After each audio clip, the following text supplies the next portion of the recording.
Hello everyone. जय हिंद, नमस्कार। आज की वीडियो में फ्रेंड्स, यूपी दरोगा भर्ती एग्जाम में जो सामान्य ज्ञान में जो मॉडर्न हिस्ट्री के से प्रश्न बन सकते हैं एग्जाम में, उनको हम लोग इस सेशन में डिस्कस करें।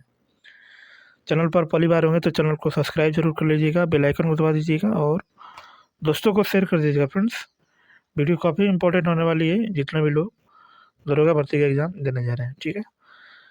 और अपने पिछले वीडियो को भी नहीं देखा होगा तो उसकी जो है प्लेलिस्ट बना देगा, उसको जाके देख सकते हैं, है ना। चलिए शुरुआत करते हैं। एक बार सेशन को लाइक कर दीजिएगा और जब पूरा सेशन देख लीजिएगा तो कम से कम इसे एक ग्रुप में जरूर शेयर कर दीजिएगा, ठीक है। चलिए शुरुआत करते हैं। आज का जो हमारा पहला वन लाइनर प्रश्न है लिस्ट में लिखा है, भारत छोड़ो आंदोलन की एक महत्वपूर्ण विशेषता थी कि देश के कई स्थानों पर जो है समानांतर सरकार के जो है स्थापना हुआ था। भारत छोड़ो आंदोलन की बात करेंगे 1942 इसमें स्टार्ट हुआ था। बलिया की बात करेंगे तो बलिया में अगस्त 1942 में चित्तू पांडे के नेतृत्व में तामलुक बंगाल में बात करेंगे दिसंबर 1942 और अगस्त 1944 तक यहाँ की जाति सरकार ने तूफान पीड़ितों की सहायता के लिए जो है क्या कर दिया था, तो इन्होंने जो है कार्यक्रम को जो है स्टार्ट कर दिया था, ठीक है। और आगे हम लोग नेक्स्ट बात करेंगे जिसमें नेक्स्ट लिखा है कि सतारा यानी महाराष्ट्र में जो पड़ता है, अगस्त 1943 से मई 1946 तक जो है यह समय सबसे लंबे समय तक चलने वाली सरकार थी। यहाँ पर प्रति सरकार के नाम से समानांतर सरकार स्थापित की गई। इसके प्रमुख नेता की बात करेंगे तो वाई चौहान तथा नाना नाना पाटिल थे ना। यहाँ की बात करेंगे, सतारा की बात करेंगे तो ठीक है। भारत छोड़ो आंदोलन की बात करेंगे तो 1942 में झारखंड में वहाँ के जो चूनाराम महतो के नेतृत्व में जो इसको लड़ा गया था। झारखंड की बात करेंगे 1942 का जो है भारत छोड़ो आंदोलन जिस समय लड़ा गया था, तो उस समय जो है झारखंड से जो है चूनाराम महतो के द्वारा जो है इस नेतृत्व को जो है लड़ा गया था, ठीक है। आगे आगे हम लोग बात करेंगे। नेक्स्ट इसमें लिखा है कि बीमारी के आधार पर गांधी जी को 6 मई 1944 ईस्वी को क्या कर दिया गया था, तो इनको जो है रिहा कर दिया गया था। क्या कर दिया गया था इनको जो है चूँकि जेल में ही बीमार पड़ गए थे, इनको जो है आगा का पैलेस, पूना के आगा का पैलेस में जो है ऑपरेशन जीरो आवर के तहत जो है महात्मा गांधी और सरोजिनी नायडू को इनको जो है लेकर जो है गिरफ्तार कर दिया गया था। और चूँकि जेल में ये बीमार होने के कारण जो है इनको जो है क्या करते हैं, तो लगभग 2 साल बाद जो है इनको क्या करते हैं, रिहा कर दिया जाता है, ठीक है। विंस्टन चर्चिल ने गांधी जी की रिहाई के संबंध में कहा है कि जब हम हर जगह जीत रहे हैं, ऐसे वक्त में हम एक कमबख्त बुड्ढे के सामने कैसे झुक सकते हैं जो हमेशा हमारा दुश्मन रहा है ना। तो उन्होंने ये कहा था 1900 मतलब कि जब मतलब कि वहाँ से जब रिहा हो गए थे तो वहाँ पर विंस्टन चर्चिल के द्वारा ये सब जो है बोला गया था, ठीक है। आगे नेक्स्ट बात करते हैं। इसमें नेक्स्ट लिखा है कि भारत छोड़ो आंदोलन यानी तथा भारत छोड़ो आंदोलन में ही जो है भारत छोड़ो तथा करो या मरो का नारा जो है यूसुफ मेयर अली के द्वारा जो है दिया जाता है ना। तो भारत छोड़ो और करो या मरो का नारा जो है किसके द्वारा दिया जाता है, तो यूसुफ मेहर अली के द्वारा जो है दिया जाता है, ठीक है। करो या मरो का नारा जो है भारत छोड़ो आंदोलन में इसको दिया गया था। किसके द्वारा दिया गया था, तो हमने बताया भी था ऊपर, ठीक है। आगे नेताजी सुभाष चंद्र बोस का जन्म की बात करेंगे तो इनकी जन्म जो है 23 जनवरी सन 1897 ईस्वी को जो है उड़ीसा के कटक में होता है। इसमें इसका नाम पहले उड़ीसा था लेकिन अब इसका नाम उड़ीसा हो गया है। और इन्हीं में कटक में इनका जो है जन्म हुआ था 23 जनवरी सन 1897 ईस्वी को। और इसी दिन जब हम लोग क्या करते हैं तो पराक्रम दिवस के रूप में माना जाता है। उनका इनके जन्मदिन की बात करेंगे सुभाष चंद्र बोस की, ठीक है।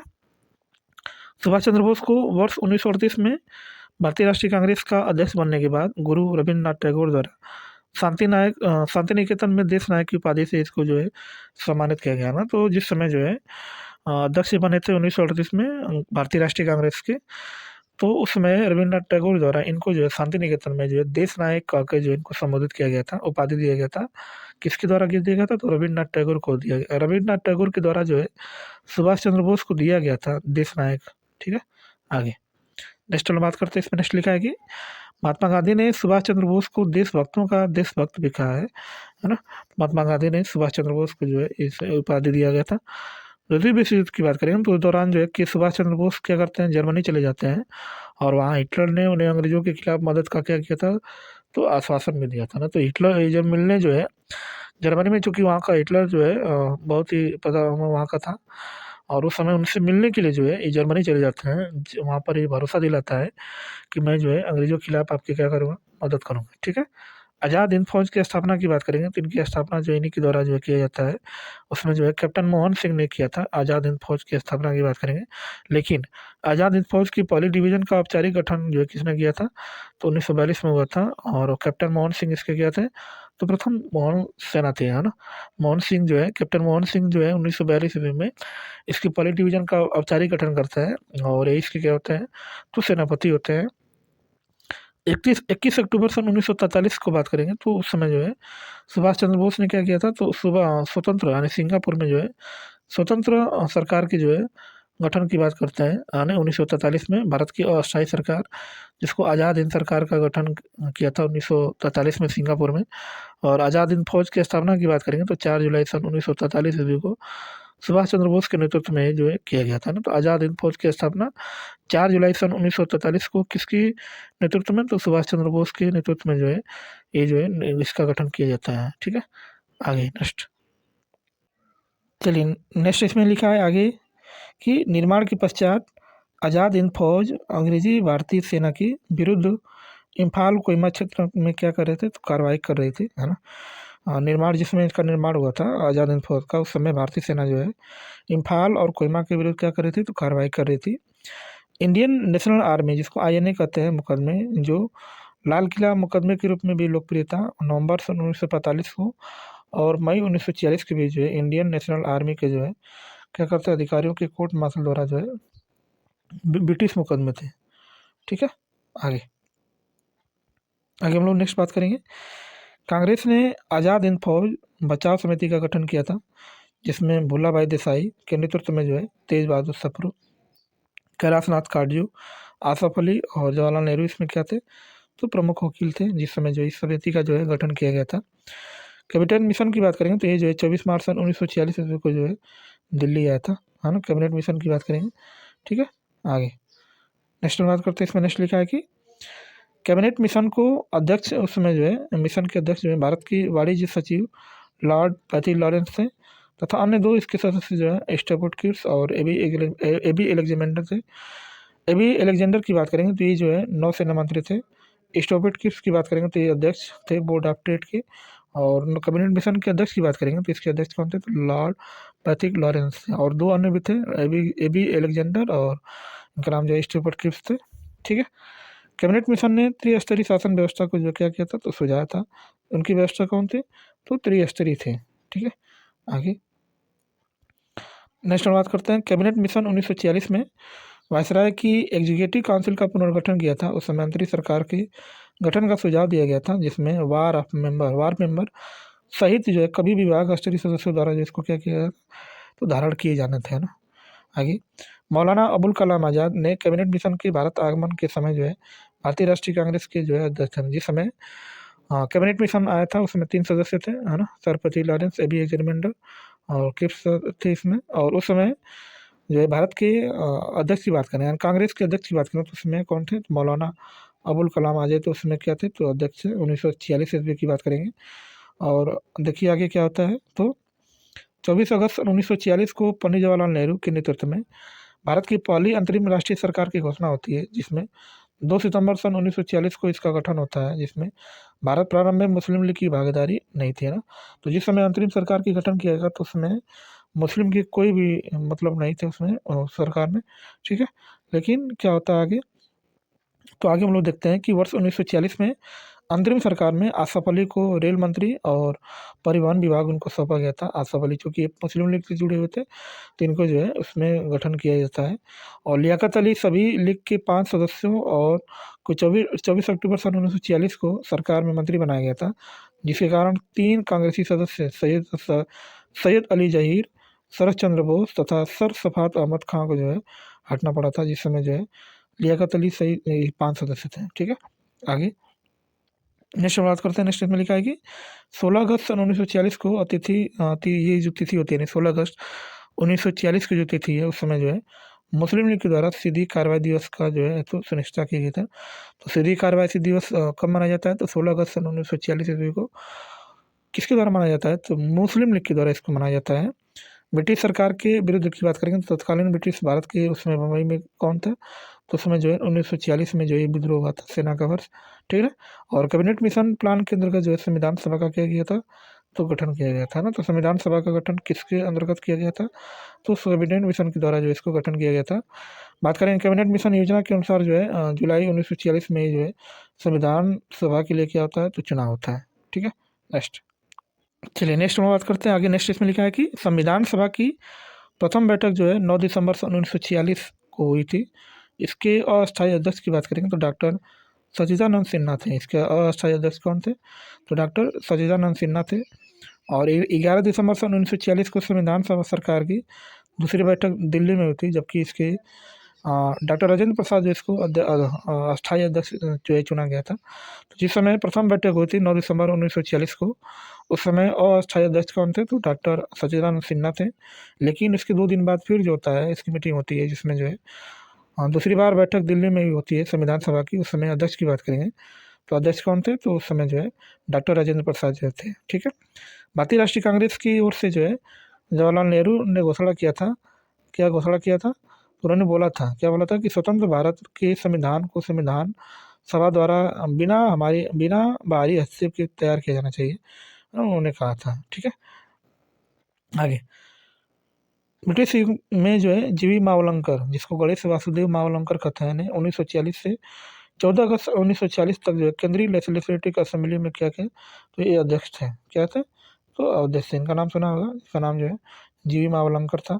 और भारत के स्वतंत्र होने के बाद लोकसभा के प्रथम अध्यक्ष के रूप में वर्ष 1952 से 1956 ईस्वी तक जो है ये रहे थे, है ना। तो जिस समय जो है संविधान सभा का गठन हो जाता है, उस समय जो है लोकसभा का प्रथम अध्यक्ष किसे कहा जाता है, तो गणेश वासुदेव मावलंकर, जीवी मावलंकर को कहा जाता है। इसके पहले जो है 1946 से 14 अगस्त 1947 ईस्वी तक जो है केंद्रीय लेजिस्लेटिव असेंबली के क्या होते हैं, तो अध्यक्ष भी थे, ठीक है।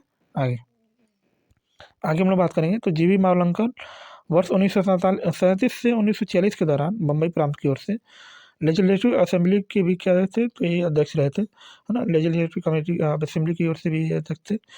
भारत की स्वतंत्रता के समय क्लेमेंट एटली ब्रिटिश के क्या थे, तो प्रधानमंत्री थे, है ना। तो जिस समय देश आज़ाद हुआ था उस समय भारत का प्रधानमंत्री कौन था, अरे ब्रिटेन का प्रधानमंत्री कौन था, तो क्लेमेंट एटली था। और ब्रिटेन का प्रधानमंत्री एटली ने 20 फरवरी सन 1947 को हाउस ऑफ कॉमन्स में यह घोषणा किया था कि अंग्रेज जून 1948 के पहले ही उत्तरदायी लोगों को सत्ता हस्तांतरित करने के उपरांत क्या करेगा, तो भारत क्या करेगा, तो छोड़ देंगे, है ना। तो भारत कब छोड़ेंगे, तो क्लेमेंट एटली के द्वारा कहा गया था। कब कहा गया था, तो 20 फरवरी सन 1947 ईस्वी तक तो बोला गया था। लेकिन माउंटबेटन योजना 3 जून सन 1947 ईस्वी के अनुरूप जो है ब्रिटिश संसद द्वारा 1947 में भारतीय स्वतंत्रता अधिनियम द इंडियन इंडिपेंडेंस एक्ट पारित किया गया था, जिसमें भारत और पाकिस्तान नामक 2 डोमिनियन की स्थापना के लिए 15 अगस्त सन 1947 को तिथि जो है निश्चित किया गया था, है ना। जब जिस दिन जो है 2 डोमिनियन स्टेट मांग की गई थी, जिसमें भारत और पाकिस्तान था, कब मांगी गई थी, तो 15 अगस्त सन 1947 ईस्वी तक किया गया, ठीक है। आगे नेक्स्ट बात करते हैं। गांधी जी का यह सुझाव था कि अंतरिम सरकार पूर्ण रूप से लीग के नेता जिन्ना के हाथों सौंप दिया जाएगा, जिसमें भारत में सांप्रदायिक दंगों को क्या किया जाए, तो रोका जा सके। 14-15 जून 1947 को जिस समय कांग्रेस महासमिति ने दिल्ली में भारत के विभाजन का प्रस्ताव स्वीकार किया, उस समय कांग्रेस के अध्यक्ष कौन थे, तो आचार्य समय जेबी कृपलानी थे। अध्यक्ष कौन थे, तो जेबी कृपलानी थे, ठीक है।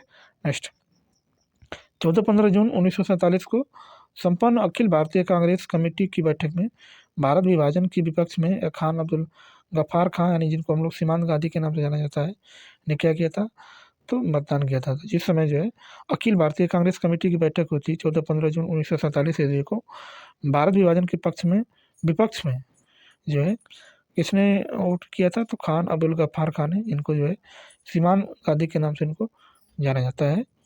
और आगे हम लोग बात करेंगे तो डॉक्टर सफेदुल किचलू ने वर्ष 1947 में कांग्रेस कमेटी की बैठक के द्वारा विभाजन के प्रस्ताव के पारित होने के राष्ट्रवाद का सांप्रदायिक पक्ष के समर्पण के रूप में क्या किया, तो इसको लिया गया है। 14 अगस्त सन 1947 की मध्य रात्रि केंद्रीय असेंबली में जनगण मन तथा इकबाल का गीत सारे जहाँ से अच्छा हिंदुस्तान हमारा सुचेता कृपलानी द्वारा जो इसको गाया गया था ना। तो जनगण मन किसके द्वारा गया था, तो इकबाल मध्यरात्रि इकबाल का गीत था और सारे जहाँ से अच्छा किसके द्वारा गाया गया था, तो सुचेता की प्लानिंग द्वारा जो है इसको गाया गया था। ठीक है, 14 अगस्त 1947 ईस्वी तक जो है। ठीक है, चलिए नेक्स्ट हम बात करते हैं। नेक्स्ट इसमें लिखा है कि स्वतंत्र भारत के प्रथम गवर्नर जनरल की बात करेंगे तो लॉर्ड माउंटबेटन थे 1947 से 1948, और प्रथम भारतीय गवर्नर जनरल चक्रवर्ती राजगोपाल थे, है ना। तो जिस समय देश आज़ाद हुआ था उस समय जो है देश स्वतंत्र भारत के प्रथम गवर्नर जनरल की बात करेंगे तो उस समय कौन थे, तो लॉर्ड माउंटबेटन थे। और उस समय जब देश आज़ाद हो गया तो उस समय प्रथम भारतीय गवर्नर जनरल बनाया गया, जो कौन थे, सी राजगोपालचारी थे। जो उनका कार्यकाल की बात करें तो 1948 से 1950 ईस्वी तक था। लुई माउंटबेटन और सी राजगोपालचारी ने 1947 से 1950 तक जो किंग जॉर्ज छठवें के प्रतिनिधि के रूप में भारत के गवर्नर जनरल की भूमिका जो है निभाई थी, है ना। किंग जॉर्ज छठे था। ठीक है, आगे आगे हम लोग नेक्स्ट अनुवाद करते हैं। नेक्स्ट इसमें लिखा है कि सी राजगोपाली वर्ष 1948 से 1950 के दौरान स्वतंत्र भारत के प्रथम और अंतिम गवर्नर जनरल थे, है ना। तो राजगोपालचारी जी जो है प्रथम भारतीय गवर्नर जनरल और अंतिम भारतीय गवर्नर जनरल यही थे। ठीक है, स्वतंत्र भारत के प्रथम विधि मंत्री की बात करें तो इनके कौन थे, तो डॉक्टर भीमराव अम्बेडकर थे, ये विधि मंत्री थे। उसके बाद क्या होता है, तो जूनागढ़ होता है। तो जूनागढ़ रियासत 1947 में पाकिस्तान में मिलने की घोषणा की थी, लेकिन बाद में जनमत संग्रह के बाद इसे भारत में शामिल होने के लिए मजबूर होना पड़ा था, है ना। 1947 में जूनागढ़ रियासत। आर कोपलैंड ने स्पष्ट शब्दों में लिखा है कि भारतीय राष्ट्रवाद तो अंग्रेजी राज की ही संतति थी, है ना। तो भारतीय राष्ट्रवाद किसकी संतति थी, तो अंग्रेजी राज की संतति थी, ये बोला गया इसके द्वारा। ठीक है, ब्रिटिश राज में भारत के एकीकरण पर के एम पर्रिकर ने कहा था कि ब्रिटिश शासन की सबसे अधिक महत्वपूर्ण उपलब्धि थी भारत का एकीकरण था, और ब्रिटिश सरकार ने कंपनी में व्याप्त भ्रष्टाचार और कुप्रशासन को दूर करने के लिए 1773 को रेगुलेटिंग एक्ट जो है पारित किया गया था, है ना। आगे नेक्स्ट बात करते हैं। नेक्स्ट इसमें लिखा है कि रेगुलेटिंग एक्ट 1773 के द्वारा सर्वप्रथम कलकत्ता की एक सर्वोच्च न्यायालय की स्थापना की गई थी। इसी के तहत 1773 के तहत इसमें एक मुख्य न्यायाधीश और 3 क्या थे, तो अन्य न्यायाधीश थे। उच्चतम न्यायालय 1774 ईस्वी में गठित किया गया था, और एलिजा एमपी और मुख्य न्यायाधीश जो है था, तथा रॉबर्ट चैम्बर्स, ली मैस्टर और हाइड जो इसके क्या थे, तो अन्य न्यायाधीश थे, है ना। तो इस समय जो है मुख्य न्यायाधीश कौन था, तो एलिजा एमपी थी मुख्य न्यायाधीश। ठीक है, जिस समय जो है उच्चतम न्यायालय का गठन किया गया था।